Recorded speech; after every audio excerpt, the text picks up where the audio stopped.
Welcome, everyone. I see we've got some folks still joining us. Thank you for coming today to be part of our virtual ISO 14001 overview class based on the 2015 version. I'll give at least another minute or so for folks to keep coming in before we kick off and get into our topic today.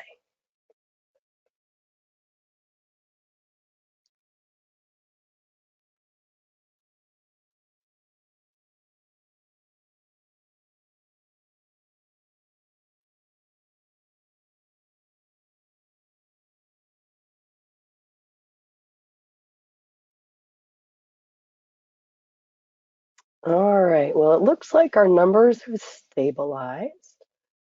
So thank you again for joining us. I am Marcia Lacco, the Section Chief of the Environmental Assistance Section within North Carolina Division of Environmental Qualities, Department of Environmental Qualities, Division of Environmental Assistance and Customer Service. Do not worry, I sound worse than I actually feel today. I'm getting over a cold. But there may be a time when I need to grab a little water as I talk here. I haven't had an opportunity to talk a lot since I got sick last week. I wanted to welcome all of you to NCDEQ's Environmental Stewardship Initiatives ISO 14001 Overview webinar. Over the next 2 weeks, you will hear from myself, Don Burke, and Davey Connors, two of our program's member coaches. The three of us right now are the staff within the program that routinely provide EMS training and assist members with EMS implementation. And we're going to be joined over the next 2 weeks by a fourth presenter, Mr. Tim Havens, who is one of our ESI interns, and this is his second summer with us. He started last year with helping us getting our EMS tools up to spec. The overview training is typically 2 full days in a classroom, but we're breaking it up into 4 sessions, partly because we liken comprehending what the standard requires and learning about it to drinking from a fire hose, especially if this is your first exposure to it. So hopefully you're not going to get too overwhelmed with everything that we're going to throw out to you. If you are an ESI member, you can move on to our module series. That's where we break it down into smaller chunks, more discernible. We help you one-on-one with your EMS.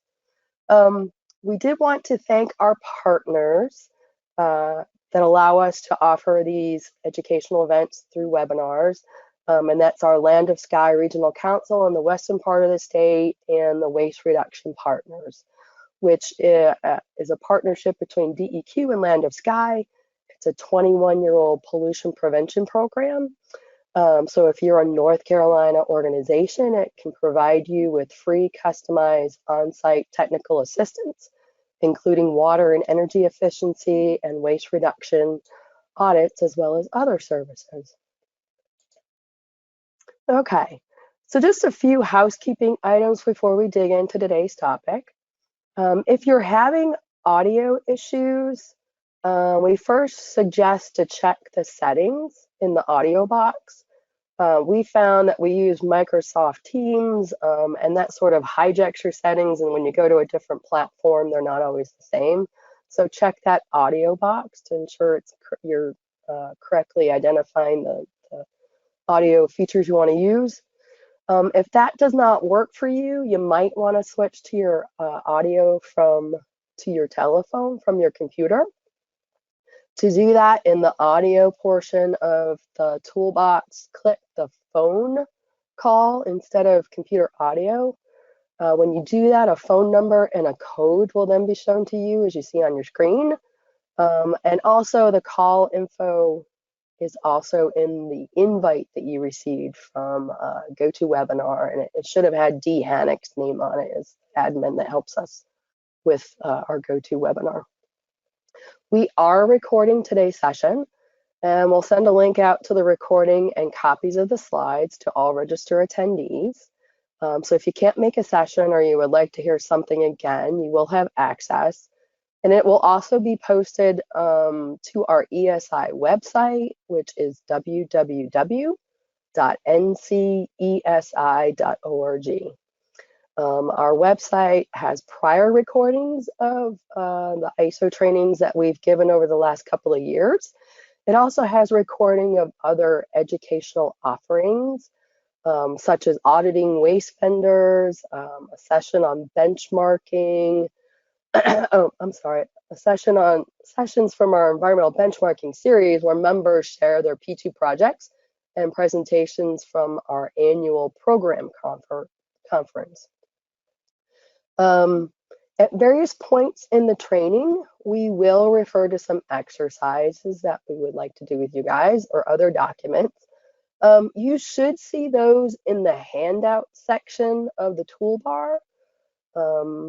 So hopefully you have navigated to that, you can get to it. For today in the handouts, you should see the overall agenda for the series.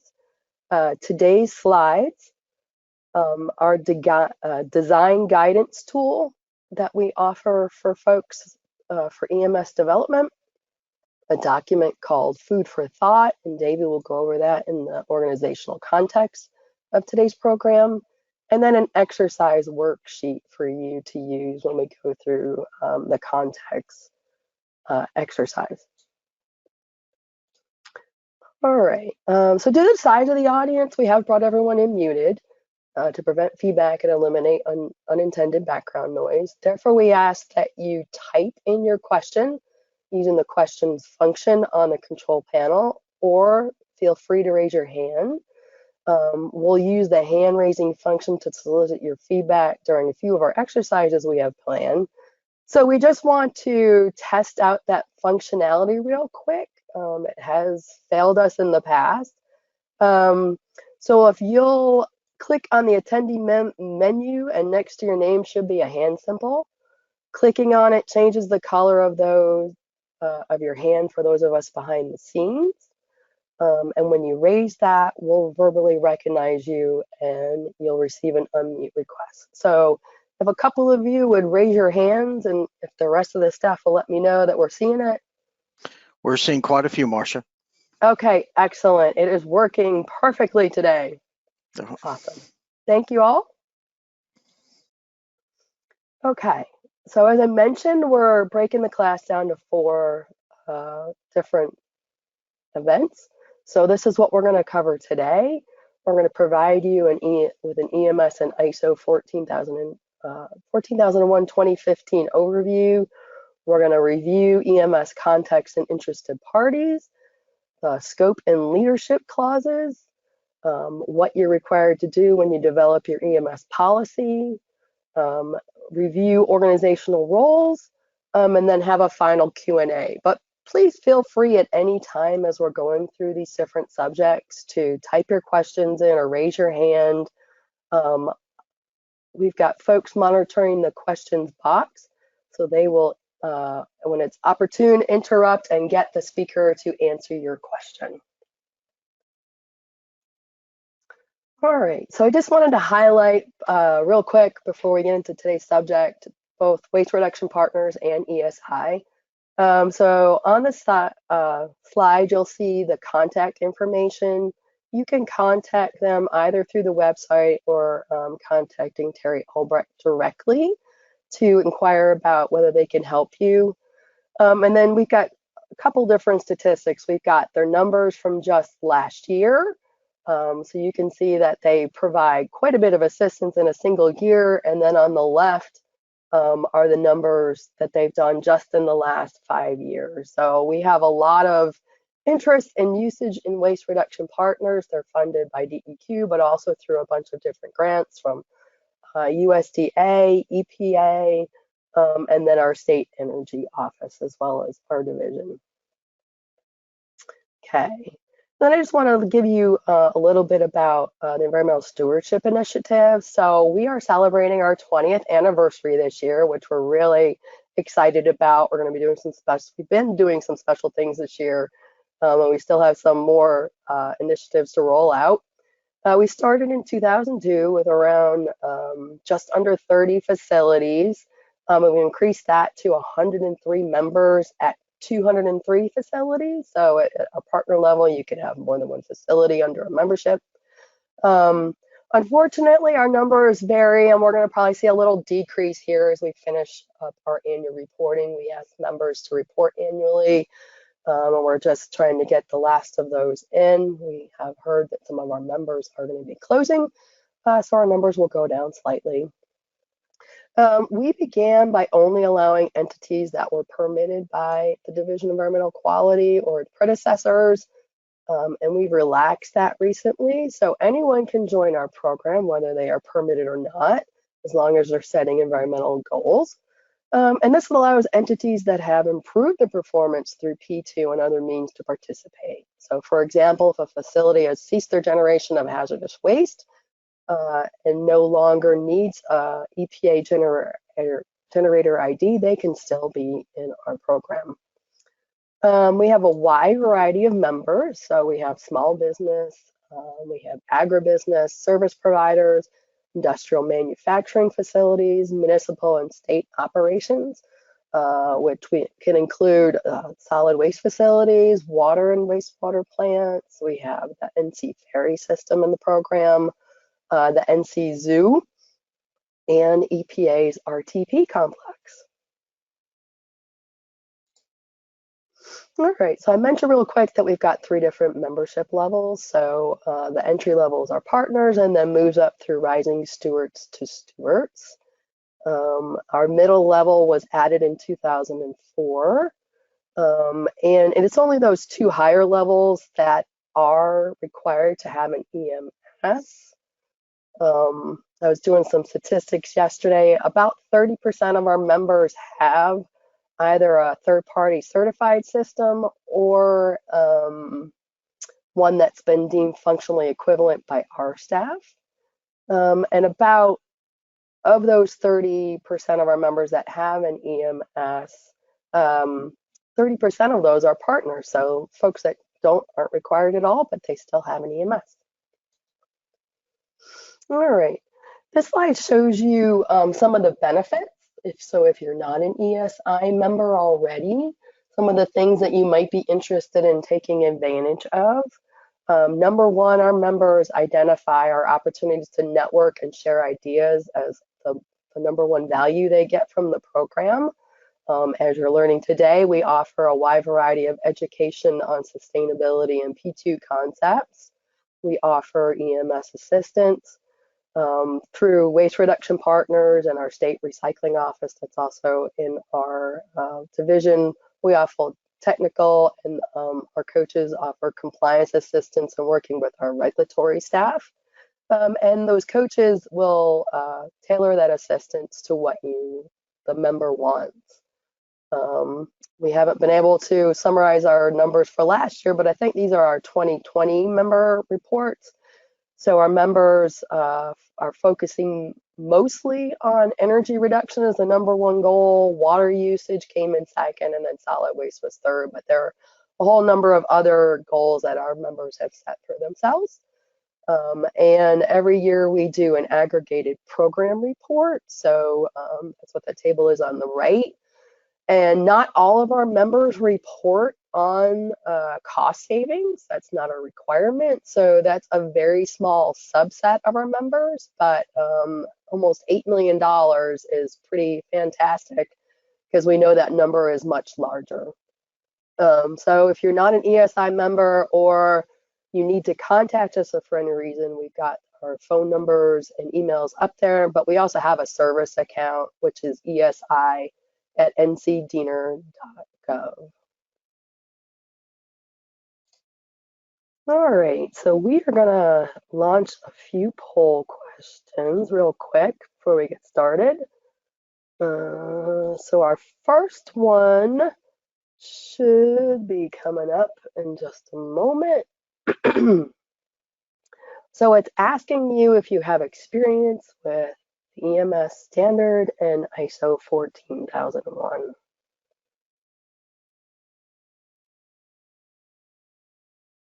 I'm going to give it about another 15 seconds or so.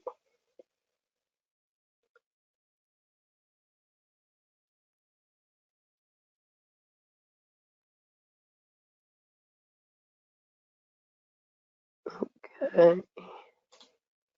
All right, so I close that poll and hopefully you're seeing that on your screens.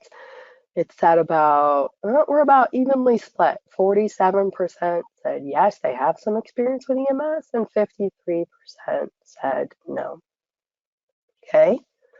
And then just for the other one, just wanting to see, I took a peek at the folks that were registered last week. I don't think I caught everybody. So we were just wondering for folks that we're not familiar with, just let us know whether the ESI is something that you're interested in. I think I saw about 12 different ESI member organizations, among those that registered.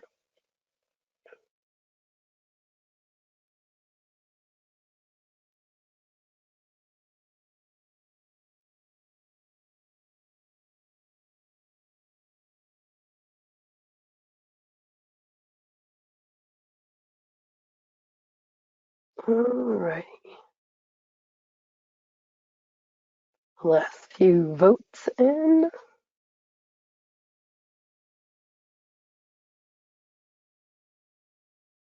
Okay, so I just closed that one. All right, so a little under half of the organizations today are already an ESI member. So welcome everyone. It's great to have you here. We've got some folks that would be interested in ESI. So I think that's a question that is going to be included as part of the exit interview. Oh, sorry, exit interview. I've got HR on my brain. Exit survey. And then about 40% are not eligible or not, probably not within North Carolina, and that's fine. One of the ways that our program is supported is through an EPA pollution prevention grant. So we have seen, since we've transitioned our ISO overview to virtual, being able to serve those organizations that are not in NC. So we're happy to be of service, and we hope that you find this useful. Alrighty. Okay. Okay. So let's dig in on EMSs. All right. So what is an EMS? It is somewhat some of those things that are on the screen, right? Because if you make an acronym up, it could be almost everything. But what we're going to talk about today is environmental management systems. So it's not any of those wonderful acronyms or spellings out that I provided, but it is kind of, right? So an environmental management system. It's a proven tool that is specifically designed to help an organization manage its activities and allow successful pursuit of your environmental goals and your policies. The ISO 14001 management system standard specifies general requirements and guidelines that, when followed, should provide reasonable assurance that the outputs from the system will have minimal negative environmental impact, and should provide an organization with improved environmental performance. The ISO 14001 standard is not prescriptive, and then it details what should be done, but not necessarily how a specific organization is going to do it. Alrighty. So what does an EMS do for an organization? Provides a holistic approach to environmental activities and goals. It gives you a framework on which to manage, monitor, control, and improve your environmental performance. The standard's been around since 1996, so that's over 25 years. It was updated in 2004 and then again in 2015. So now that we're in 2022, we may be hearing that they're working on the next version of the standard. In doing a little research, the standard is developed by the International Organization for Standardization, ISO, and they do a survey every year. So their 2020 survey of certifications, not just 14,001, but it noted that for 14,001, it has been implemented and third-party certified in over 181 countries worldwide. Within the US, it covers 3,768 certifications at over 7,700 sites. Worldwide, that's 348,000 certificates at over 500,000 sites. They noted in their explanation of the survey results that they saw a 12% increase from their 2019 survey, and that was mainly due to an uptick in certifications in China. It is second, so ISO 14001 is second in implementation behind 9001, which is the quality standard. So that overswamps everything. That's 916,000 certificates at over 1.3 million sites. And we are seeing some implementation of the 50,001 standard. That's the energy standard. That is listed right now as the 7th most implemented standard. And in the US, no, I think that's worldwide. Worldwide, it's 19,000 certificates at about 45,000 sites. So just a little background on the different standards. Okay, so why would an organization want to implement an EMS? And specifically ISO 14001, which is the most commonly used standard. That's because it provides order and consistency for your environmental management. It's especially true if your organization has multiple sites. Having a common EMS fosters practices and solutions, efficiency and consistency. It's a way to both internally and externally show that your organization is addressing your environmental impacts and working to improve them. And because pollution prevention is a pillar of your EMS policy, your organization may be able to show that you have avoided impacts through these P2 strategies. An EMS allows an organization to implement efficiencies and reduce costs, and may provide competitive or financial advantages. We're actually going to have one of our members speak about the efficiencies and reduced costs in part of our environmental benchmarking series in August. Two Rivers Utility, which is a regional water wastewater provider here in the state, is going to talk about that specific topic.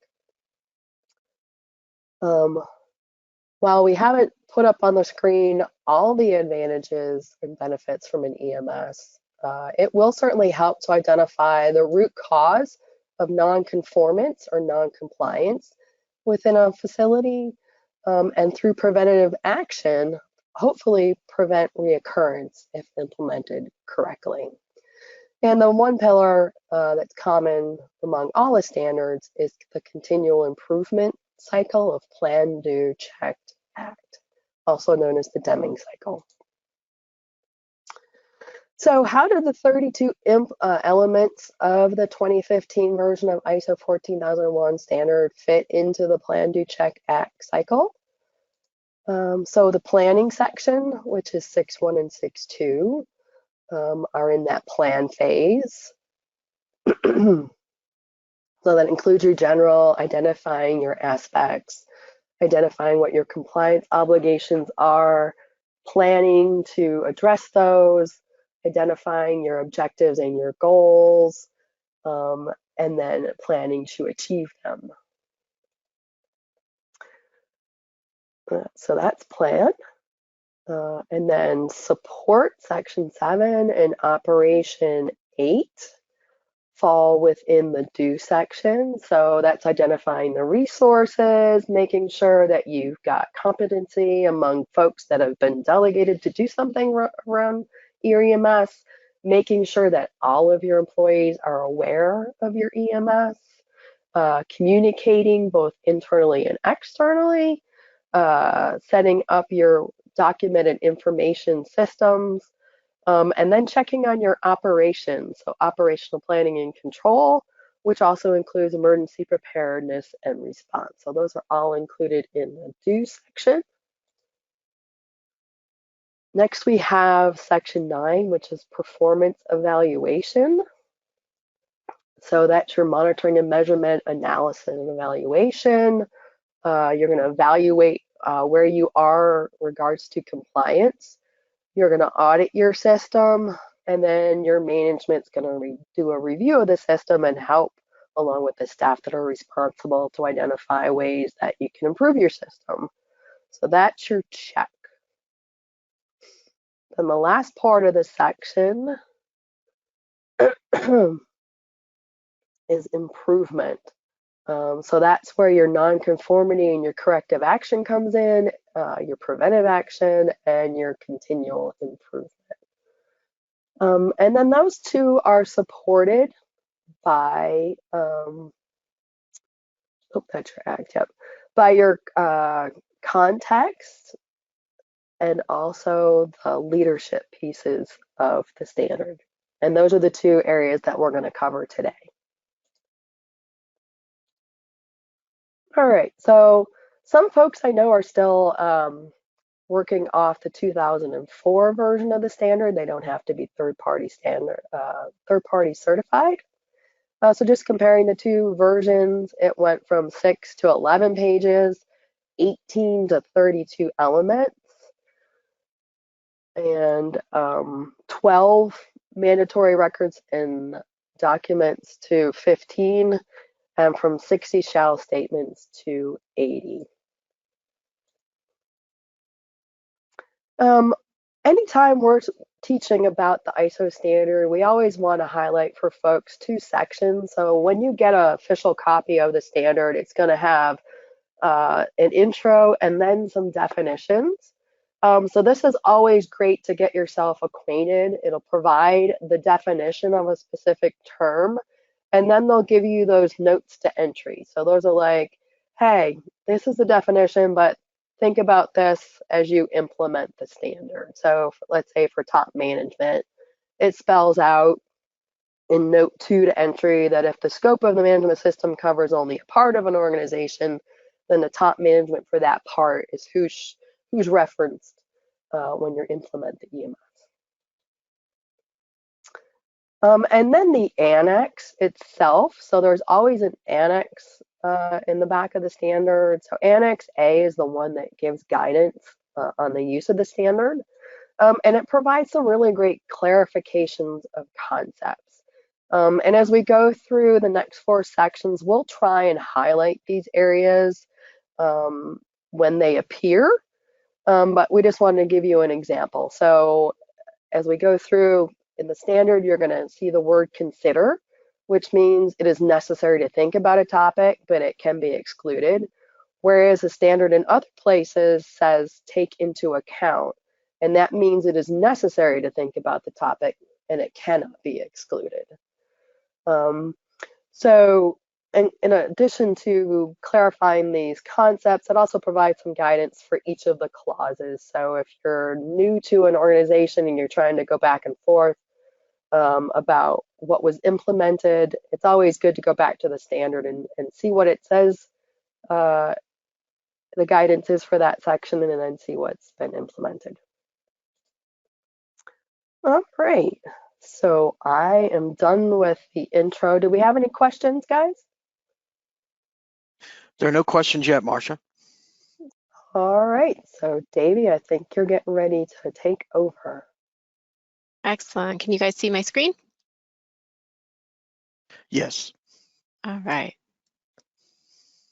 Excellent. Okay, so as Marcia said, we are going to be talking about the context and the leadership of the organization today. That is clause 4, which is context, and clause 5, which is leadership of the organization.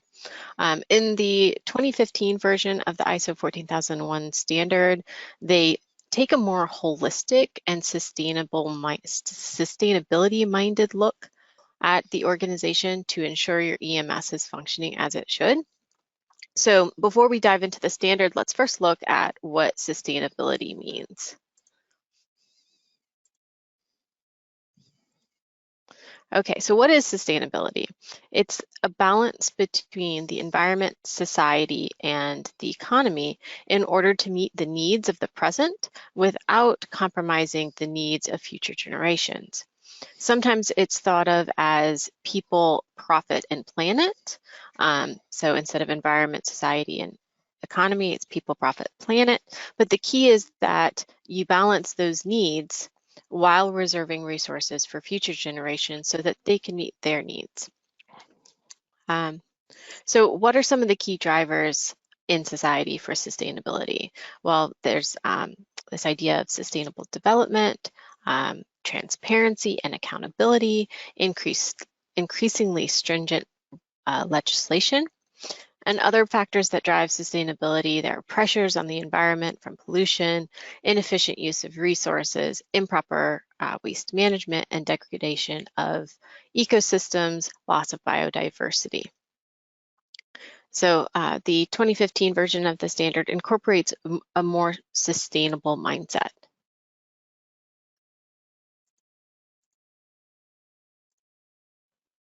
Okay.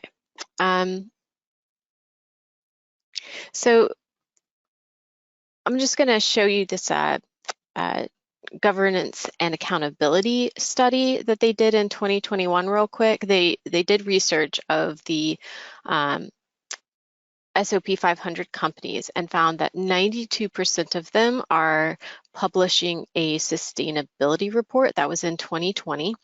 And that's up from 90% in 2019.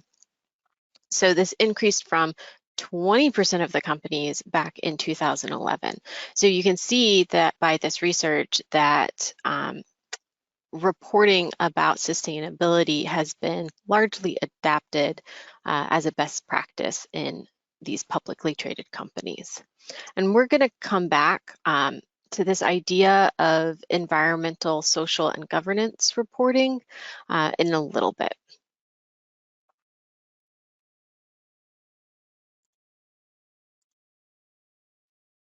Okay. So does your organization currently have any sustainability goals? And if so, how can an EMS actually help you with those sustainability goals?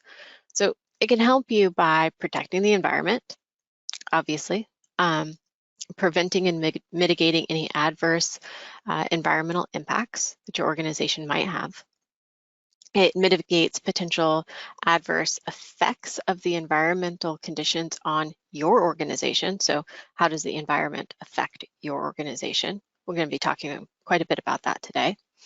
Assisting the organization with the fulfillment of compliance obligations, enhancing environmental performance, achieving financial and operational benefits that can result from environmentally sound alternatives, responding to changing environmental conditions in a balance and so in balance with socioeconomic needs, and communicating environmental information. So some key concepts in ISO 14001:2015 that is related to sustainability. The first is the organizational context. This is how your organization affects and is affected by the environment, society, and economy. So those are those three topics again. In the interested parties, knowing who is interested in your operations and how to meet or exceed their expectations. With the life cycle perspective, looking cradle to grave to identify aspects and impacts. With risks and opportunities, which can be related to the environmental aspects, compliance obligations, or the needs and expectations of interested parties. Also, the leadership aspect of the ISO 14001 standard, There's a larger commitment for the top management to understand and be involved in the EMS, and an increase in alignment of the EMS with strategic direction of the organization. So we'll start today by diving into the context. The context is the context of the organization is clause 4.1, which is understanding the organization and its context, understanding the needs and expectations of interested parties, and determining the scope of the EMS, and then the environmental management system, which is 4.4. And this is kind of a higher level overview of clause 4. It includes identifying your context, your interested parties, and using those two insights, the context and interested parties, to determine what the scope of your EMS is going to be. You will use the context and interested parties to assist you in planning, which is clause 6, and you will have to review them as part of your environmental management review, or your management review, your top management review, which is clause 9.6. Okay, so let's look at the standard. It actually says the organization shall determine external and internal issues that are relevant to its purpose and that affect the ability to its ability to achieve the intended outcomes of the EMS. Such issues shall include environmental conditions being affected by or capable of affecting the organization. So as Marcia noted, the EMS, or Environmental Management System, is a framework to establish an environmental policy, set environmental goals and targets, and develop and implement action plans based on those goals. So in order for your EMS or any management system to do those things, you have to understand your organization. So that's what this clause 4 really looks at. It's what is your organization? What are the factors that affect it? And how are those factors potentially could interfere with your EMS system? Hi, Davey. This is Don. Yeah. Madison has a hand raised. So Madison, if you'd like, I'll unmute you. Well, you may have to try it on your end. I can't seem to do it. Okay, let me see here. Madison Paul, is that the one? Yes. Okay, let's Hand see just here. went down. Hello? Hi, Madison. Did you have a question? Hi, yeah, totally did not mean to raise my hand. I'm sorry. Oh, that's okay. That's all right. You're Well, keeping us on you're keeping us on our toes, and we appreciate that. Exactly. Didn't Now we even know it realize works. it was raised, so I apologize. I'm sorry. No worries. I will unmute you now, or mute you again. There we go. All right. So let's see here. So this is the standard. By the way, just a note about the overview. We have slides in here that have information about the actual standard and what it says. But we do recommend that you get your own copy as well if you're going to implement an EMS. So don't just rely on what's on these slides, but it is a good starting point. Okay, let's see here. Okay, so when we're talking about understanding the organization in its context, we need to realize that an organization doesn't operate in a bubble. And this context is kind of that high level conceptual understanding of that, of what affects the organization. These are things that can either positively or negatively affect your organization and its environmental responsibilities, and they can impact the success of your EMS. So here are some quick examples. All of these are pressures that are on the organization that are part of your context. So any kind of technical innovations, the regulatory requirements, what are the market trends, your customers, your suppliers, what's the weather like?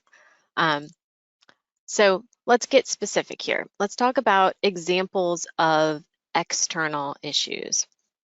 That can affect your EMS. So let's start with cultural. An example of that might be language barrier. Social. By the way, I used to teach this course about 5 years ago, and it was a lot harder to come up with examples of external issues that affected your organization. Now it's easy. So socials, are we in the midst of a pandemic? Also, what are the changes in societal needs and expectations? What do your customers want? Is there more pressure for green businesses? Also political, and kind of going along with that, because politics often make laws, the legal and regulatory requirements. What financial things are affecting your organization? What's the current market for your product? What are your competitors doing?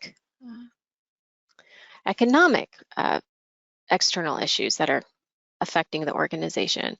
So are we in a recession? Is there high inflation? Do we have very low unemployment? And therefore it's hard to hire workers. Any of this sounding familiar? So technology, examples of like emerging energy efficiency technologies. Supply chain, I don't even need to give any examples there. Natural resources, availability and cost of water, natural gas, gasoline, all forms of energy. What's the availability and cost of things like wood or metal? Weather events, hurricanes, droughts, floods, tornadoes, and then the effects of climate change, which are going to be worsening or changing weather events. Also food supply issues, water supply issues, that type of thing. And then lastly, environmental. Is your area organization affected by emergency contaminants? Are there upstream water quality issues? Are there air pollution issues, et cetera, that could affect your employees or your product? So it's kind of a long list, but there are a lot of things that are external to your organization that could have an impact, and we've really seen that over the last few years. So as I promised earlier, I'd talk again about ESGs. So here we are. One of the external issues that you might be facing is what are the changing attitudes of society? And lately there's been a push for greater ESG reporting. ESG is environmental, social, and governance. So investors are increasingly applying these non-financial factors as a part of their analysis process to identify material risk and growth opportunities.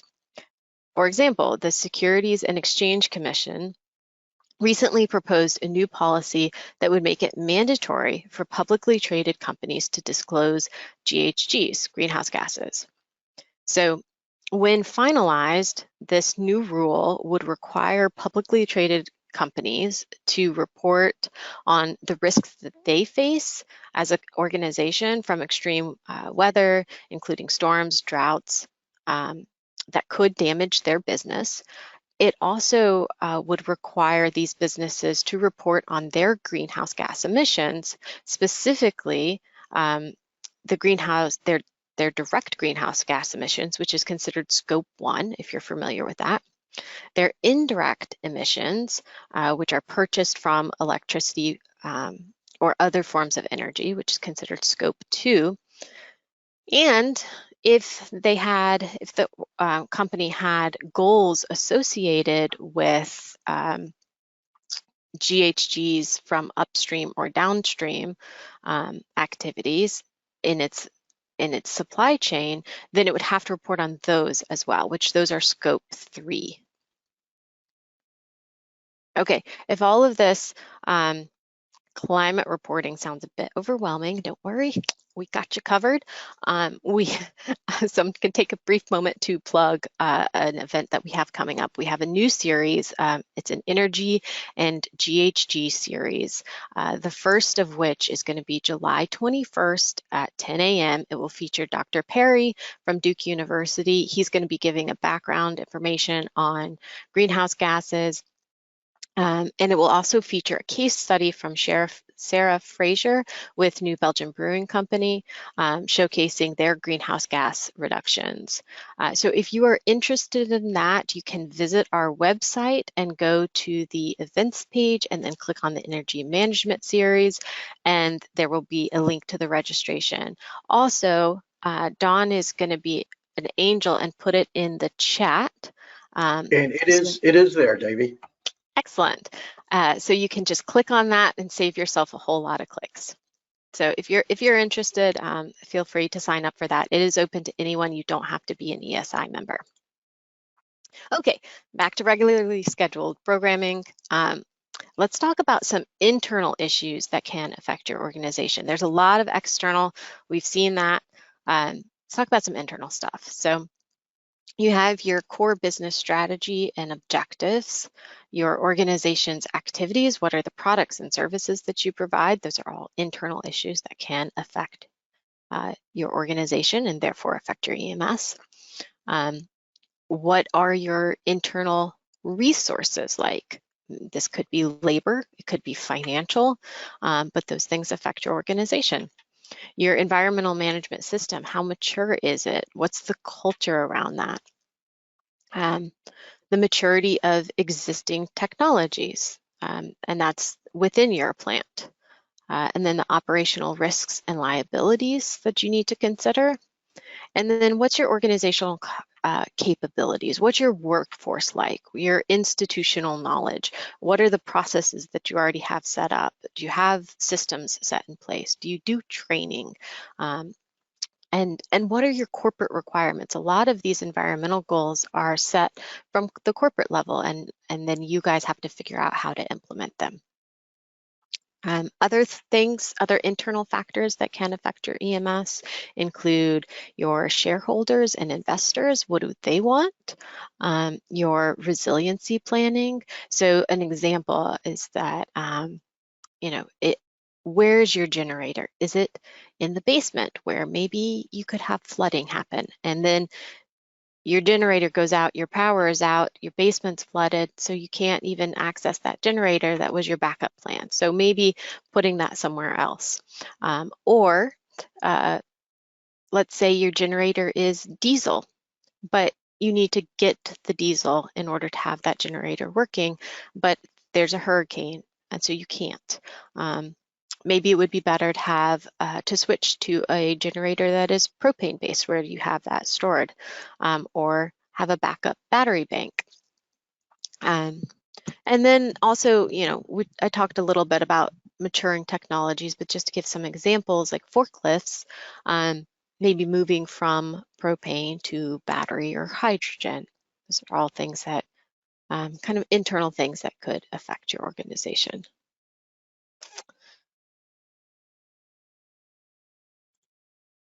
Okay, and then environmental conditions. The ISO 14001 specifically says that you have to look at the environmental conditions that can affect or be affected by your organization. And we touched on this a little bit when we were talking about external issues, because they can qualify as both, but some examples include the weather, climate change, air quality, water quality, and or your water consumption, land use, existing contamination, natural resources, and diversity.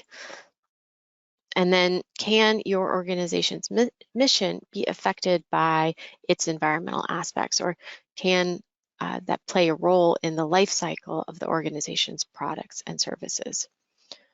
So things like drought, new regulations, energy crises, resource depletion. Are you on a site that has legacy contamination, like a brownfield site?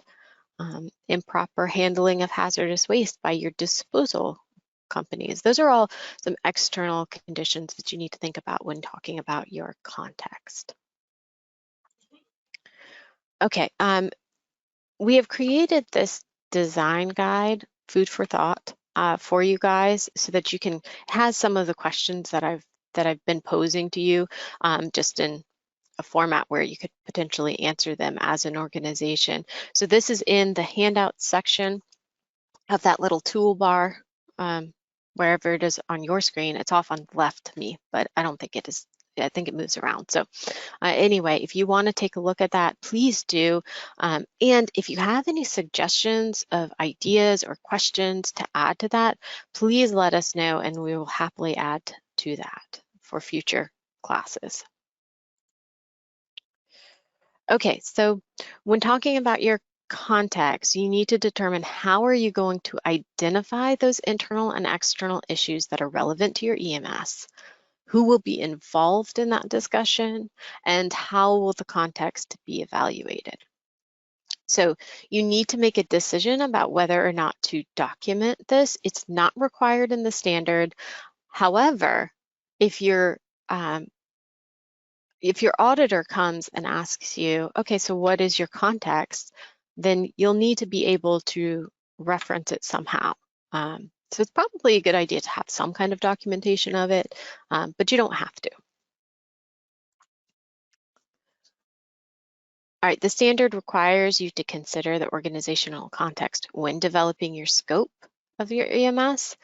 It also notes that the environmental policy and objectives are compatible with the context. So this isn't just a thought experiment that you can then leave behind and say, forget about that. We know what our context is. You actually have to think about these things later on. The standard builds on top of itself. So there's no just thought experiments. So you have to consider your context when planning for your EMS, when identifying risks and opportunities to the organization and the EMS, and you have to review that context or the changes to internal and external issues of which are your context during your management reviews. So we have some examples of what other organizations within our program have done. So this organization added a narrative to their EMS manual that breaks down their context. It includes a discussion of interested parties to the 3 requirements, in internal, external, and environmental. External issues included a discussion on the plant's orientation and site. So you can see that, well, let's see here, right here, the site or the compliance, and then the plant orientation over here. And also included a discussion of their interested parties as well as risks and opportunities. Environmental conditions included a discussion of climate, air quality, water quality, and biodiversity. Internal issues included a discussion of operations/procedures, included all different ones at the facility. Also quality assurance, logistics, and discussion of environmental controls. So that's one way to do it. Other ways that we've seen are creating an SOP like the NC Zoo. It developed, like I said, an SOP, a procedure for discussing their context. It includes all 3 elements, the external, internal, and environmental. External discussed how the zoo is funded and how this affects their requirements as well as how they operate. Another way that you can do it when you're talking about a SOP is to do this SWOT analysis, which is your strengths, weaknesses, opportunities, and threats. And then lastly, this organization added their context elements in their aspects and impacts, which we'll talk more tomorrow, I think. No, Thursday, about aspects and impacts, but they actually added it to that. They added a category called PESTLE, which is political, economic, social, technology, legal, and ecological. And that's where they are discussing their context and the needs and expectations of interested parties, any legal requirements, and associated risks and opportunities. Okay, so the organization shall, moving on from context, we're going to talk about 4.2, which is understanding the needs and expectations of interested parties. So the standard actually states that the organization shall determine interested parties, both internal and external, that are relevant to the EMS. Relevant needs and expectations, which are requirements of those interested parties, and which of those needs and expectations become compliance obligations. You are the one who actually determines if those needs and expectations are compliance obligations. So the standard defines an interested party as a person or organization that can affect or be affected by or perceive itself to be affected by the decisions or activities of the organization. So to be perceived or to perceive itself as being affected by means that it has to make that perception known to the organization. You can't just, sit there 1,000 miles away and be an interested party unless you make yourself known that you are an interested party. Okay, so some internal interested parties include your workers, your unions, your top management, your board of directors, your suppliers, your contractors and subcontractors, your management team. Some external interested parties include your consumers, regulators, legislators, media, shareholders, your special interest groups, and the community. Can you think of any other interested parties that might be interested in your organization's EMS? The only one that I could really come up with was your environmental advocates, your trade groups. Yeah, that was pretty much it. Okay, so the standard defines a compliance obligation. And remember, it said that needs and expectation of interested parties can't become compliance obligations if you choose for them to. A compliance obligation is a legal requirement that an organization has to comply with, or an other requirement that your organization chooses to comply with. So in the case of interested parties, unless it's specifically a regulator, then it is probably going to fall into that other requirement that you choose to comply with. It can arise from mandatory requirements, your laws, your regulations, etc., or voluntary compliance or commitments like your organization standards or industrial standards. Maybe you are a member of a program like the ESI, then you have a voluntarily committed to us, and therefore you will have some compliance obligations that go along with that.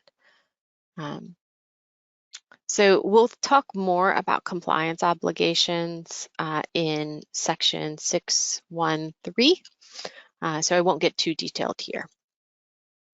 So you'll need to determine who are the interested parties, what are their needs and expectations, and you will also need to determine who will be involved in this termination and how you review it. So how are you going to determine it, who's involved, and who is going to review this? You will need to determine which of the identified needs and expectations actually become compliance obligations, and you will need to make a decision about documentation. Again, standard does not require any kind of documentation, but is probably a good idea. Okay. The standard references interested parties and compliance obligations a couple of times. So it requires you to consider your compliance obligations when developing your scope. It notes that your environmental policy and scope be available to interested parties. It doesn't have, those things don't have to be available to everyone, but they do need to be available to your interested parties. It requires that you provide relevant information and training related to emergency preparedness and or response as appropriate to interested parties, including those working under its control. So those would be like your contractors, but it also might be your very near neighbors if you have something that is like explosive, for example. And it requires that you consider your interested parties and your compliance obligations when planning your EMS, identifying risks and opportunities, and consider any changes that are made to your interested parties during your management review. Okay, so that's all a lot to take in. Let's put it into practice. We're going to do a little exercise here. So on your handouts, if you will open, let's see here, the Lone Mountain Exercise Context of the Organization handout, and also the Lone Mountain Mining Narrative.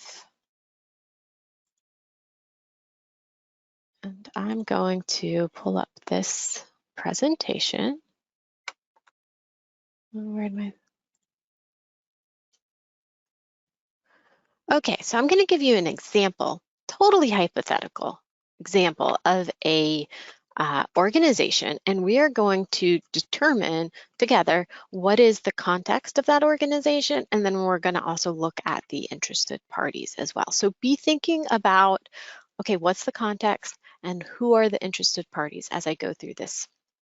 Okay, so this is a 90-year-old limestone mine called Lone Mountain Mining, located in the foothills of the Great Smoky Mountains. It has been operating under the current management for the last 15 years.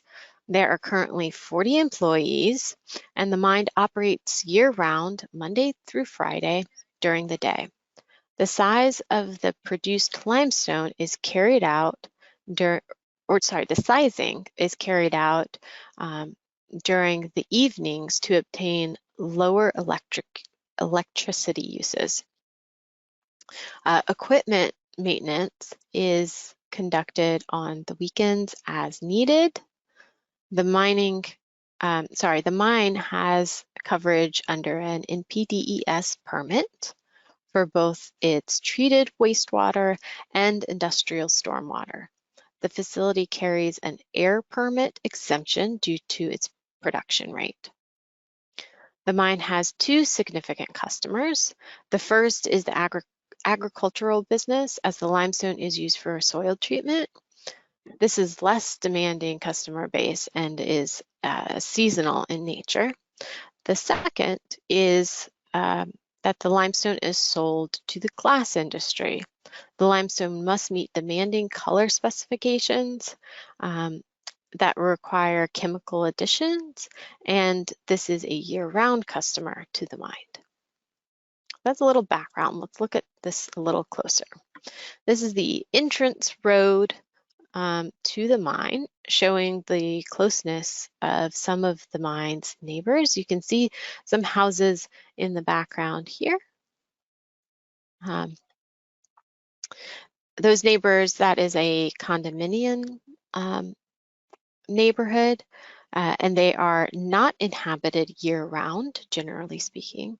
The customers provide the trucks to transport the finished product, the limestone. So these trucks are not owned or operated by Lone Mountain Mining. They are the customer's trucks. Okay, this is the narrow 2-lane access road into the mining area. The mine is at an elevation of roughly 2,500 feet, and the area is heavily forested with oak trees. It usually snows during the winter at this elevation. All right, there are several signs on the mine property reminding truck drivers that the mine's neighbors are sensitive to noise from the truck operation. The signs also note that the posted speed limit and it needs to be observed, and that Jake brakes are not allowed. And if you're not familiar, Jake brakes are an engine compression braking system, and they're rather loud. So this is the closest neighbor that lives in the home year-round. The area surrounding the mine is somewhat remote and filled with wildlife. It's not unusual to round a turn and see a herd of deer on the property. And this is the storage area and blending silos. It's also where the truck preparation area and where they stop to get their cars washed off after or before leaving the mine. This is to wash off the dust. The limestone operation is an open pit mining process where the limestone is removed from the substrate by blasting. The signs caution visitors about blasting operations and that the use of their radios is prohibited as they can detonate the explosive devices. So, just a minor safety concern. This is the area that the mine uses for a main office. This is the terraced mining area. The area is terraced to reduce erosion.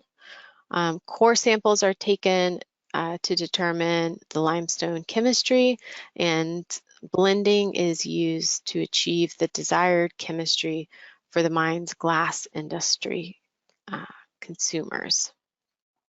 This is the first step in the size reduction process. Remember, I said that this only happens during the evening so that the electricity rates are lower.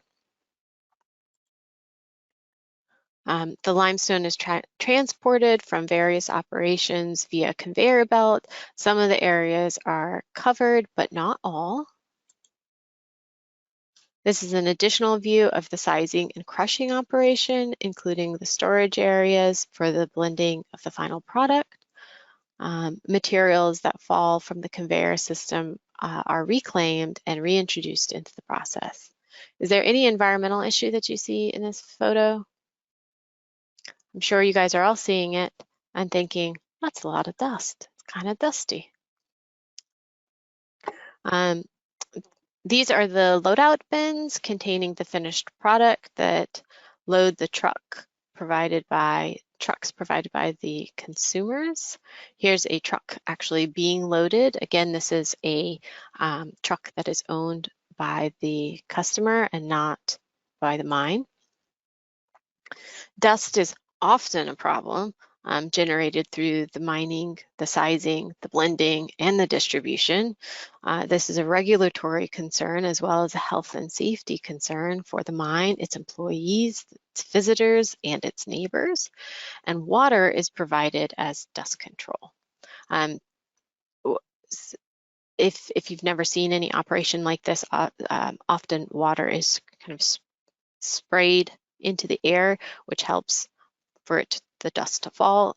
It's also sprayed onto the land or onto the roads to keep the dust from going up into the air in the first place. This is a view of the maintenance building and the area where the small sacks of limestone are provided to the customers. This is additional storage and maintenance area. This is the pond where processed wastewater is routed for treatment. The limestone is washed to remove soil and clay, and flocculant is added to help precipitate the sediments and debris. The treated wastewater is discharged through outfall 1 into Sky Blue Lake. The pond is mucked out periodically to ensure adequate treatment volume, and the resultant sediment is used in the mine. As previously mentioned, this area is fairly remote, and part of the mine overlooks a river that has been dammed about a mile downstream. This view shows part of Sky Blue Lake. that has been created and is used as a recreational lake and also for fishing trout and bass. Okay, so like I said, you want to pull up your Lone Mountain exercise, which I'm going to pull mine up here, and click on the first tab over to the left. It says exercise 1.1 context. And from what we just went over, I want you to use the space below to identify anything that you believe could affect the organization, external, internal, and or environmental.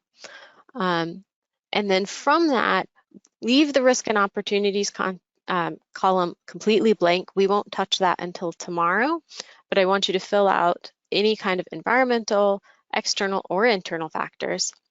And then also, the second tab, I want you to list any interested parties. Any interested parties that you can think of, their potential needs and expectations, and then we'll go over this together. So I'm going to give you about 5 minutes to do that. If you need to, you can also take a quick bathroom break while we do this. So I'll put a timer on for 5 minutes. We'll reconvene at 2:16.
So it looks like we have some people who might not have access to the handouts. If you don't, you can follow along. The other thing you can do is on that little toolbar, click on View and make sure that there's a check mark next to the word Handouts, and then you can find the handouts there.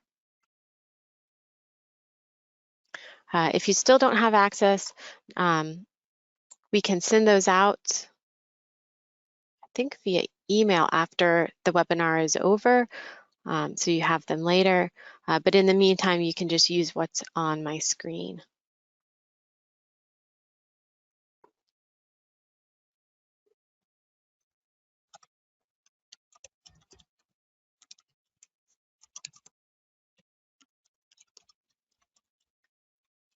Maybe I was just going to jump in.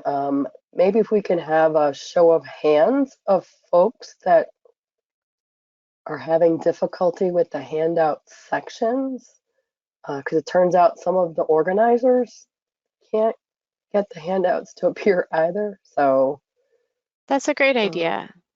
So raise your hand if you cannot see the handouts. we'll try and troubleshoot this issue. Let's see, it looks like we have at least two people that have their hands raised. Okay, so not.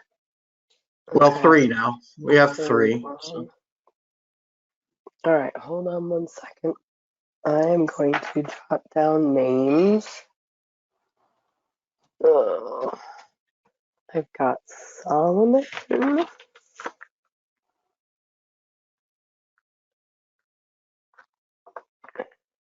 Hi, Mike A from AEV.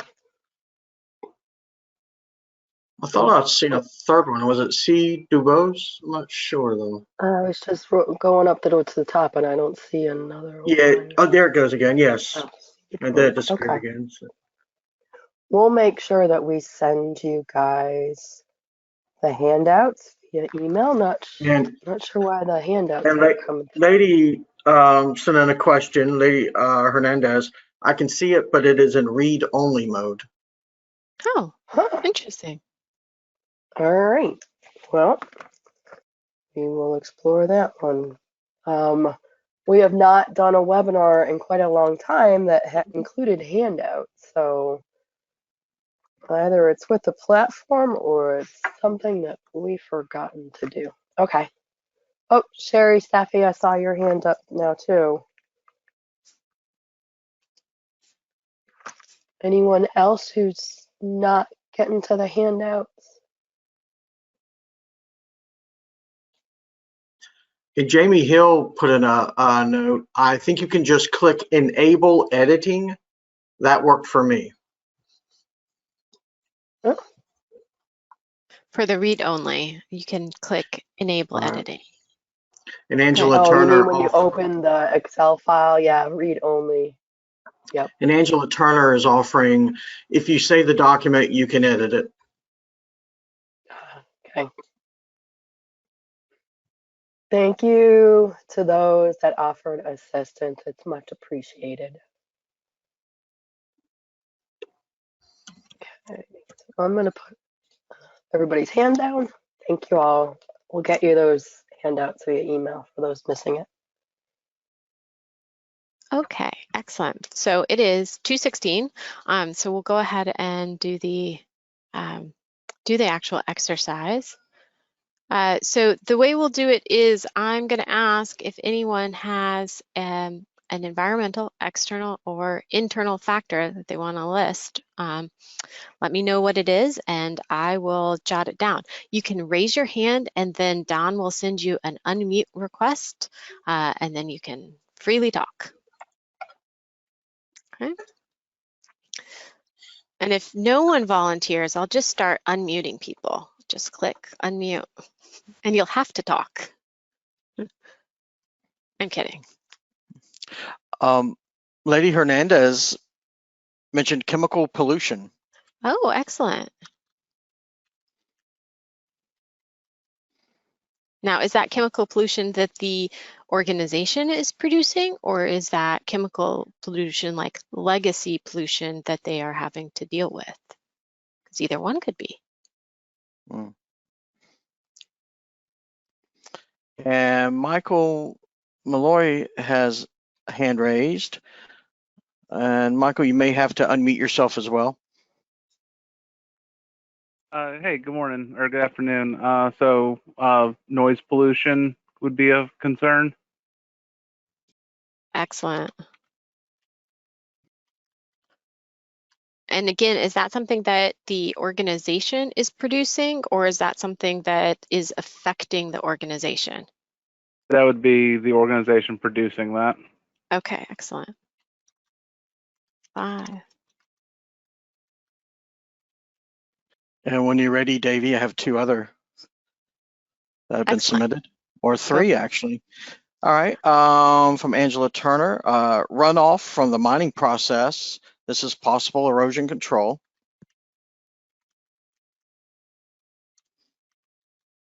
Okay. And from Lady again, having to deal with and I believe is called silica. So yeah, silica. Silica. Silica dust. Yep. In fact, Jamie Hill has followed that up with dust/silica produced by the organization. Okay. I have a couple more. Okay, let's go.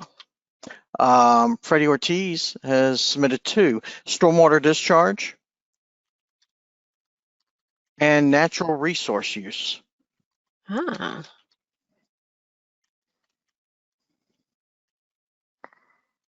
So I'm going to put limited resources.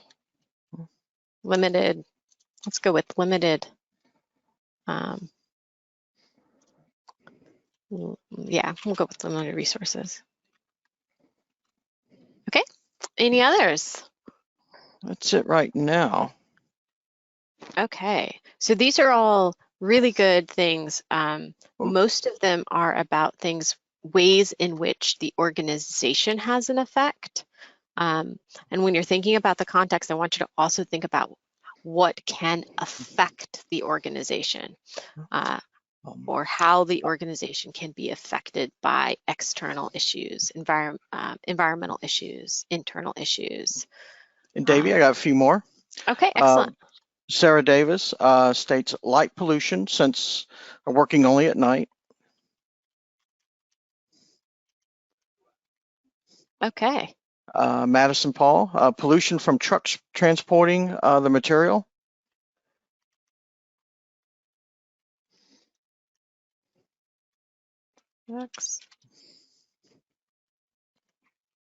Excellent. And Jamie Hill also states erosion. Okay.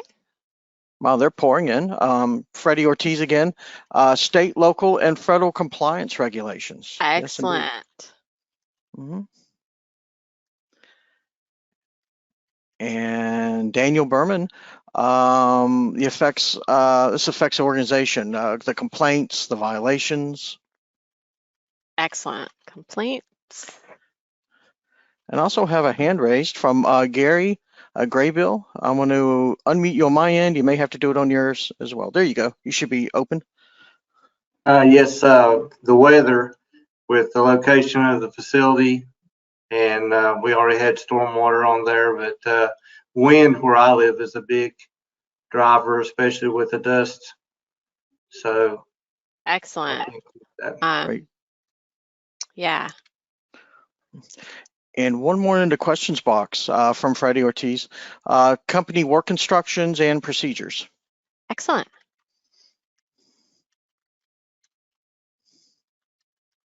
And let's see. Is that, by the way, is that an internal one or an external factor that would affect? Feature. That one, just that would be an internal factor. Yeah, that's what I'm thinking. Yeah. Cool. Yes, he said, Freddie just stated internal. Excellent. Daniel Berman also chimed in with mining vehicles exhaust. Yes. And that one would probably actually be an external factor, because if I can spell, because the can't type and talk at the same time, because the trucks are not owned by the mine, so they can't necessarily regulate. I mean, they can have some control over how, if those trucks are supposed to be turned off and not idling, but they don't have full control over that. Yeah. And Madison Paul states wastewater discharge. Excellent. And that also those regulations that are in effect for the wastewater discharge as well. All right. And Daniel Berman just follows up to say he was referring to the mines, the vehicles. Let's see, to the mines, vehicles, as you can't just roll them up anywhere. So, so yeah, I guess the general usage of those vehicles. Right. Okay. Excellent. Yeah, and the mine vehicles that they actually use, those big loaders and whatnot, those also are going to have emissions. I think that's what you were referring to. And yeah, they absolutely. So that would be an internal and external factor. Okay, this is really good. I'm gonna just real quick show you an example of what some other people have come up with. Natural resource availability, how much limestone is left in the mine. You guys touched on that as well. Mining operations that are affected by winter weather or wet weather, definitely that wind that you guys were talking about.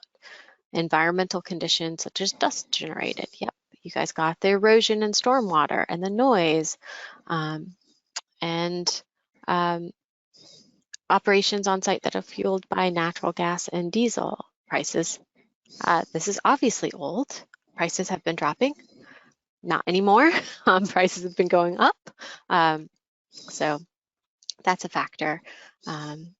The hazardous waste from the chemical analysis and rocks generated. So there's lots of examples here if you want to look through those. Okay, and then real quick, we'll go through the interested parties. Again, if you just want to throw them out there in the chat or raise your hand, either one will work. Just give me some interested parties. Who might be interested in this mining operation? There's probably some obvious ones. Jamie Hill states neighbors. There's the condos and houses. Definitely neighbors. There is a mine that is actually a part of our program that is located very near to a neighborhood, and they have to be very conscientious about the hours that they do their blasting.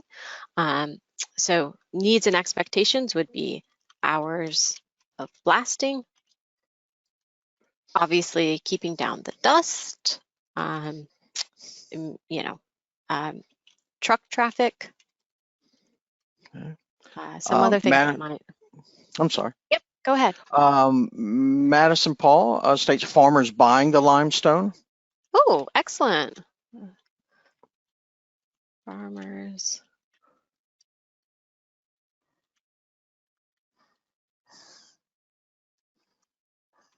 Okay, and they're going to want their needs and expectations. They're going to want a quality product. Yep. And maybe they want it for cheap. Okay. Jamie Hill again with traffic control. Sure, excellent. And Michael Malloy, NCDEQ regulators, specifically Daimler. Yeah. Oh. Typing on the fly here. They're going to want, their needs and expectations are that you are in compliance. I'm pretty sure that's what they want. And again, Jamie Hill, something similar, employees. Employees, definitely. Yeah. They're going to want to have quality of health. So they're not going to want to breathe the dust, kinds of other stuff. All right, any other ones? Yeah, oh yeah. Michael awesome. Malloy also stated local and state environmental groups such as Streamwatch NC. Oh, excellent. Environmental watch groups. Excellent. Okay, any others? Jamie Hill states regulatory agencies such as MSHA, EPA, DEQ. So I'm not familiar with MSHA, EPA, DEQ. Mining and Health and Safety Administration. Ah, okay, excellent. Freddie Ortiz talks about glass industry customers. Yes, and they're going to want a higher quality product. And then Samantha just asked about MSHA as well, the acronym. Excellent. Okay. And also that was what, Mining Safety and Health Association? Pretty sure it's something like that. It's the federal oversight agency that oversees how mines are operated, health and safety. Okay. Mike Absher, corporate management.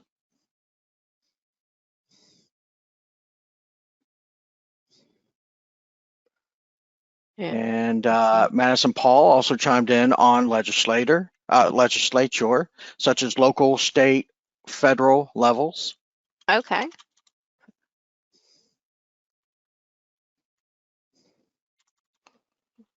And Solomon states local administration and state and local regulatory officials. Okay. State and local.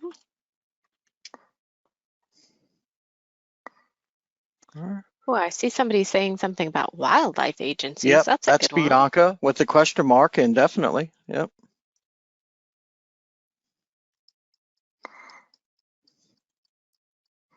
Excellent.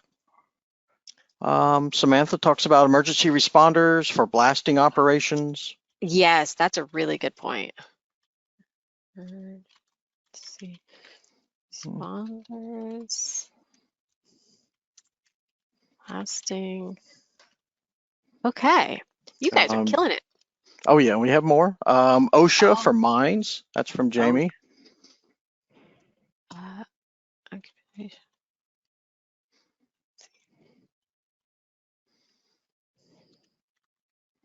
Okay. Freddie just touched base on one that we just mentioned. People or groups who enjoy the wildlife in the area. Yes. So that's interesting because you have the wildlife agency, the regulatory agency, but you also have the actual people as well, and those are going to be different entities. So. Okay. And Jamie Hill, thank you. Did confirm that it's Mine Safety and Health Administration. Let's see. And Samantha gave kudos to that. Gary Graybill mentions fishermen and lake users. So excellent. So we'll add that here. Fishermen, lake users. Excellent. Samantha chimes in with union organizations. Yes. Which more and more companies are going that way. Okay. Michael Malloy states civil rights groups if there are any EJ concerns that are present. This is a smart group. Now, Samantha carries back and states that OSHA doesn't regulate mines. Okay. Keep that in mind. Yep. Yeah, but that's something that every entity has to keep in mind. Just what rules and regs do you fall under? You know? Absolutely. Yeah. Good point. Daniel Berman, the fire marshal, perhaps for dust hazard analysis. I know my day in NCDQ's air quality, DAQ, we also handled dusting events. And actually in water as well, water quality, we did that. Who was it that did that? I'm sorry, Don. He states the fire marshal for dust hazard analysis. No, when you said you were in, you were in with who? Oh, DAQ and DWQ. Yeah. Oh, okay. For water suppression efforts. Yeah. Air quality and water quality. Okay, excellent. Samantha states wastewater treatment plant operators. Oh, yeah. Yeah, especially since they have an NPDES permit. Yeah. These are excellent, guys. So what you would do for these, have this wonderful brainstorming event just like this, and then you would get down to the nitty gritty of, okay, what do those people need? What are their expectations? And then you decide, do those become a compliance obligations? So the neighbors, for example, those are probably going to become a compliance obligation that you set for yourself. If it's a regulator, it's already a compliance obligation. That's something that's a legal requirement. If it's your employees and maintaining their health, that's probably something that you guys decide is a compliance obligation. Maybe you decide that the people who enjoy the wildlife and the fishermen isn't a compliance obligation for your organization. That's up to you. I'm not saying it shouldn't be, but I'm just giving it as an example where you say, no, you know what, that's not a compliance obligation, but we are going to make sure that we obey all of the rules and regulations that are upon us for these. Okay, thank you guys so much for your participation. That was a lot of fun. Just to clarify a couple things there at the end, Jamie wanted to say yes. Sorry, she was trying to say that MSHA is basically OSHA for mines. Okay, that's excellent. Okay, and cool. also that DOT/PH MSA regarding explosive transportation. So explosive transportation must be looked into as well. But thank you, Jamie. Yeah. Oh, I didn't even think about that. Yeah. That's actually a really good point because the explosives have to get there somehow. That's true. Yeah. Yeah. I'm gonna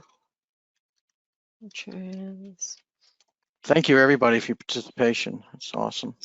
Excellent. Okay, let me get back to our slides here. All right, are you guys seeing the presentation again where it says organizational context exercise? Yes, indeed. Excellent. Okay. All right, so close that up. There we go. All right. Again, thank you guys for your participation in that. Sometimes with webinars, it can be hard to do an exercise, an activity, and you guys made that really enjoyable. So thank you.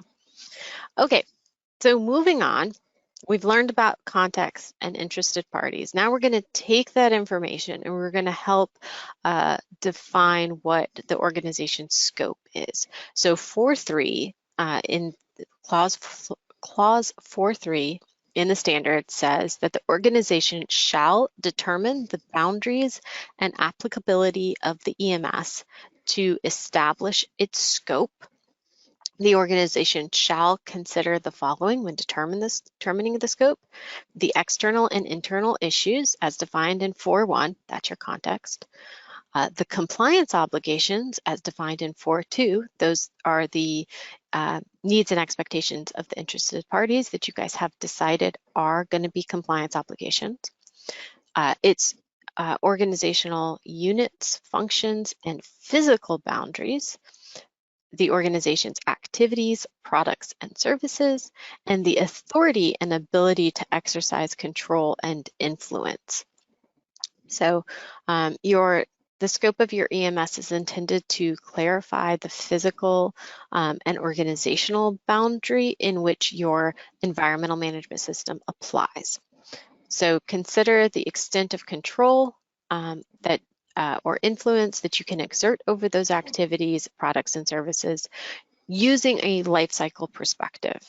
You choose the scope of your EMS. It does not have to apply to your entire organization, but it should not be used to exclude any activities, products, or services or facilities that have a significant environmental impact. For example, you can't exclude an area of your plant where you use methyl ethyl death. That wouldn't fly with your auditor. Okay. So once the scope is defined, then all activities, products, services of the organization within that scope need to be included within the EMS. The scope should be maintained as documented information, and it shall be available to all interested parties. All right. The last piece of clause 4 is this environmental management system. It's 4.4, and it's a little bit redundant, but we'll just go ahead and read it, and then I'll talk more about it later. So it is to achieve the intended outcomes, including enhancing its environmental performance of the organization. The organization shall establish, implement, maintain, and continually improve an EMS, including the processes needed and their interactions. The organization shall consider the knowledge gained by the evaluation of the organization's context, which is 4.1, and the needs and expectations of interested parties, which is 4.2, when establishing the EMS. Like I said, it's a little redundant. Like, you are establishing an EMS by doing this, so you're kind of meeting this requirement. If you're meeting all the other requirements, then you're going to meet this 4.4 requirement. So, but I know that the standard likes to be a little bit redundant sometimes, so that's all right.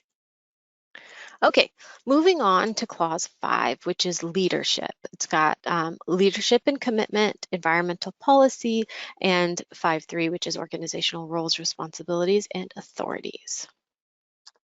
Okay, an environmental management system is not successful without the commitment of all levels, but especially the leadership, that top management. And the standard defines top management as a person or group of people who directs and controls an organization at the highest level. So when they say top management, they're not talking about middle management, they're talking about the top. And that the top management has the power to delegate these authorities, but ultimately the responsibility is on the top management. They also have the ability to provide resources for the organization. The intent is that top management should direct or be personally involved in specific responsibilities related to the EMS, and that the top management can delegate those responsibilities or some of those responsibilities, but they must retain accountability for ensuring that those actions are performed.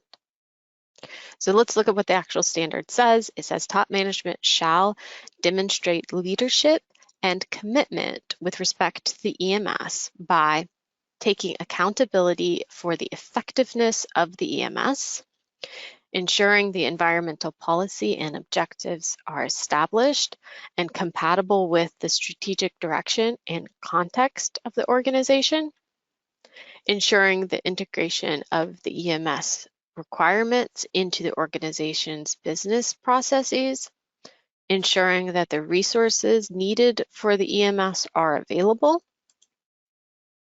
communicating the importance of the effectiveness of the EMS, of effective environmental management and conforming to the EMS's requirements, ensuring that the EMS achieves its intended outcomes, directing and supporting persons to contribute to the effectiveness of the EMS, promoting continual improvement, and supporting other management, including middle managers, in demonstrating leadership as it applies to their areas of responsibility. This puts a lot on the shoulders of the leadership of that top management.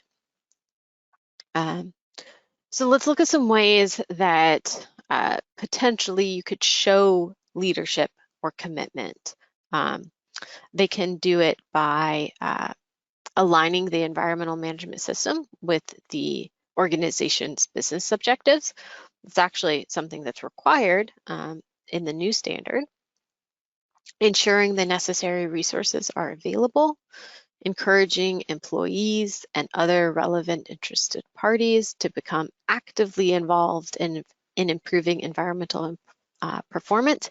That can be through encouraging them to join the EMS team or having Earth Day events or other environmental events. Involving everyone in environmental discussions in the areas that affect them, and promoting open discussion about environmental performance. So if somebody sees something where there can be an improvement, say there's a water leak, that employee feels empowered to come to management, including top management, and have an open discussion about, here's a way, here's something that I saw, or put it in a suggestion box or whatever. The organization can improve the environmental culture by providing clear and consistent leadership and promoting formal and informal involvement of the employees. So some of the other things that they can do to demonstrate their commitment, if a auditor comes around and they say, well, okay, top management, how are you committed to this EMS? They can show that through their top management review, through the policy, through meeting minutes that chart what's going on environmentally, through EMS events, employee appreciation, maybe an EMS kickoff event. So the standard requires these 9 different ways that the top management must be committed to the EMS. There is no requirement for documentation. You will need to decide how you're going to demonstrate to a third party or an auditor that you've met this requirement. I've just listed some of the ways. And management can or should be expected to be interviewed during an audit. And then here is just a quick example of a management responsibility list where it actually spells out their responsibilities to these top managers, the CEO and the vice president, for the EMS. So you can see the CEO says that they are to verify and approve authority of the QMS, which is quality management system, and the EMS controlled document. And the vice president assists in establishing, implementing, and maintaining the EMS per the ISO 14001 specifications. Okay, and then I think Marcia, you're up next. All right, hold on 1 second. I was trying to multitask over here. That's all right. Hit my presentation to show again. Make my other things go away. I apologize. That's what happens when you aren't always paying attention. You're like, oh, I've got more time. No, you do not. Hold on. It's taking up my screen, but I don't have my controls. There we are. All right, sharing.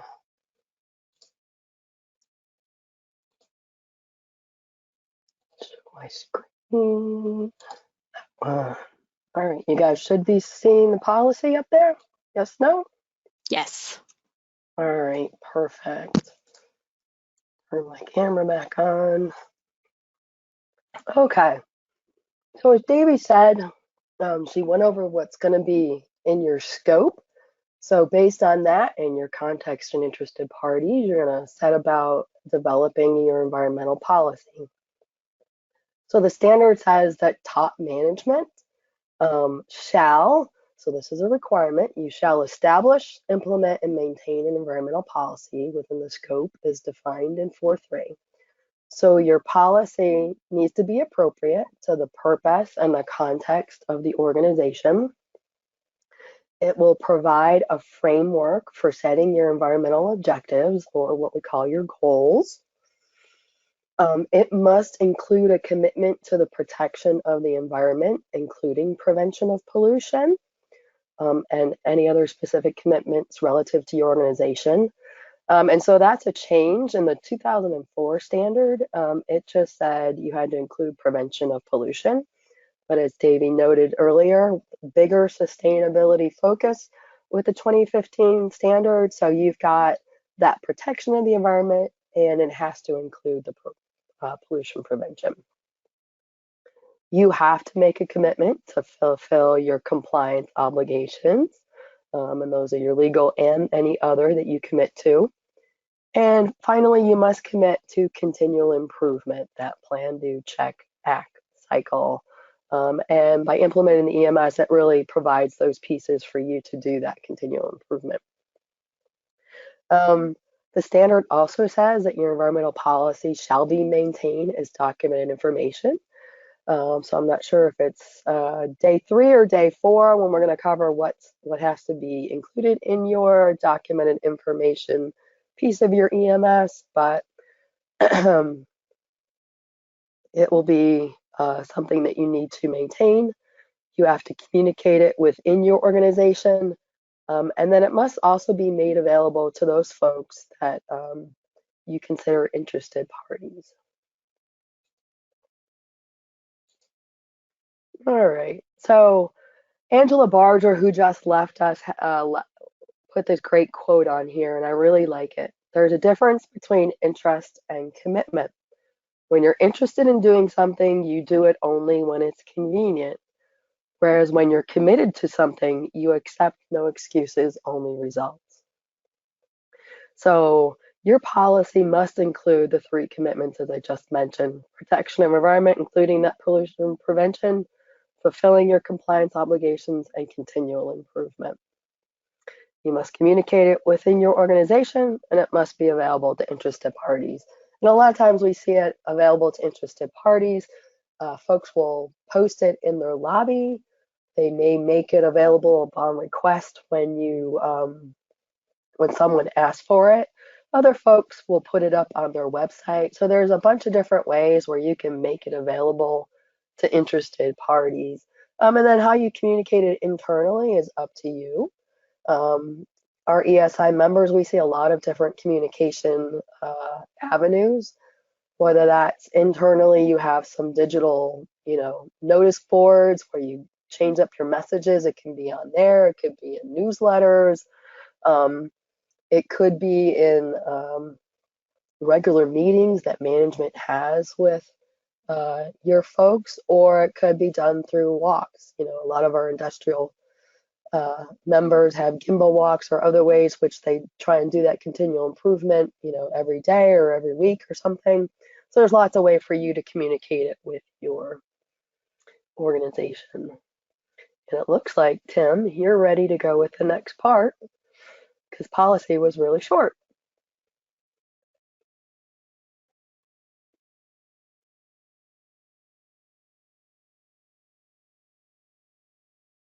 Tim, I believe you're muted. Correct. So are you currently seeing the PowerPoint? Or you're right. We are. All right. So 5.3 discusses organizational roles, responsibilities, and authorities. These topics were previously assigned to the organization in the previously ISO standard, but now top management shall ensure responsibilities and authorities for relevant roles are assigned and communicated within the organization. They should also be documented. This was roles and responsibilities and must include anything in relation to your EMS. And this can include internal auditors, auditors, but it also can include that top management shall assign the responsibility and authority for ensuring the EMS conforms to ISO 14001 standards, as well as reporting on performance of the EMS to top management. So these could be included into manuals or memos, or any way top management can ensure it's established and everyone knows the responsibilities of each role. That said, top management is ultimately responsible.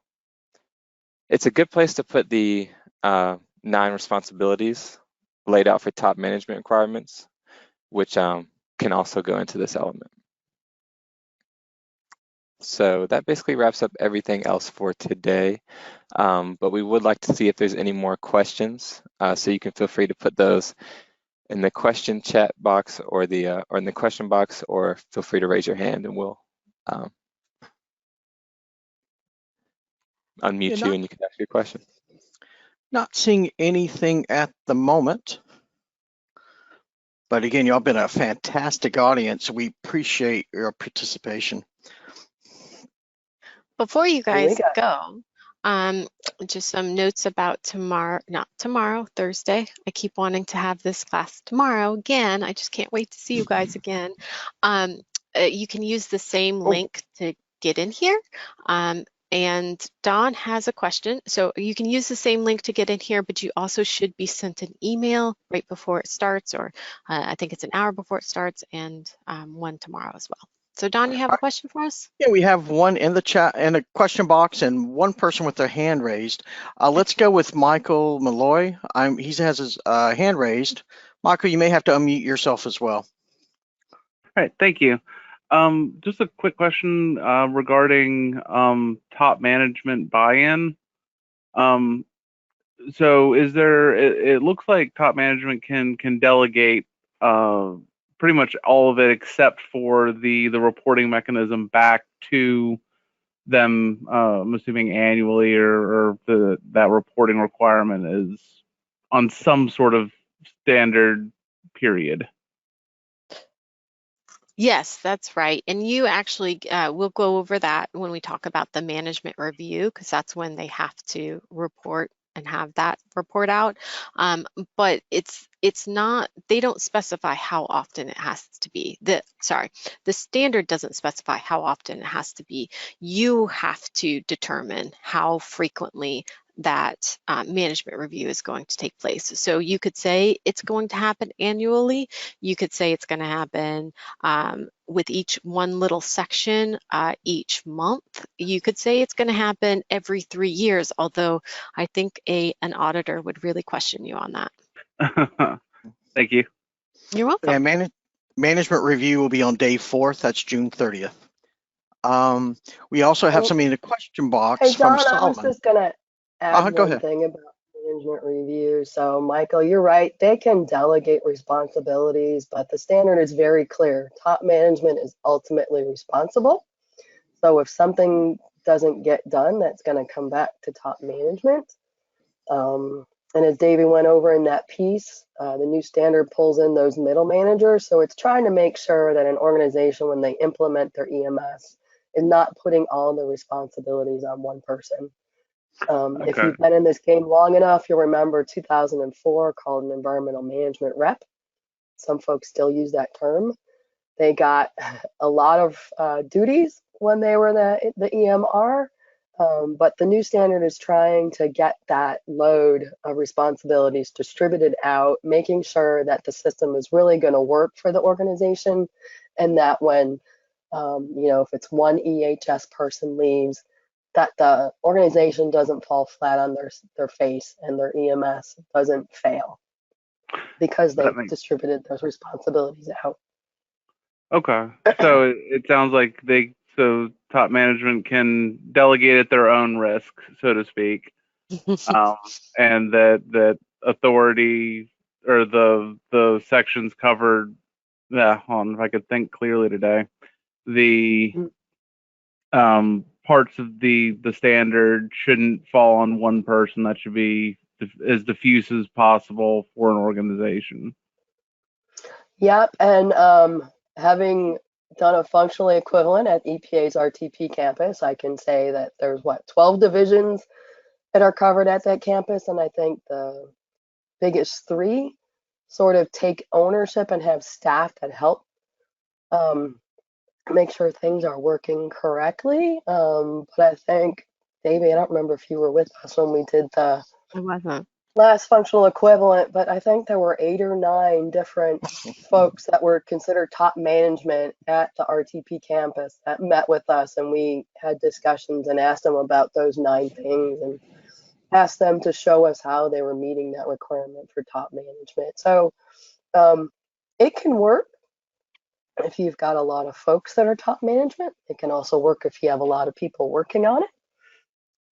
You just have to be diligent and that continual improvement piece, right? If it's not working one way, try it a different way and see what works best for your organization.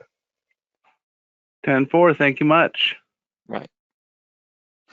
And Solomon asks in the question box, are we going to have handouts for the lessons? I think that's in reference to the future lessons, like on Thursday and next week. Yes, there are some handouts, and we will see if we can't email those ahead of time. If we can get that list and send those out via email. Some of them are rather large, like the presentation.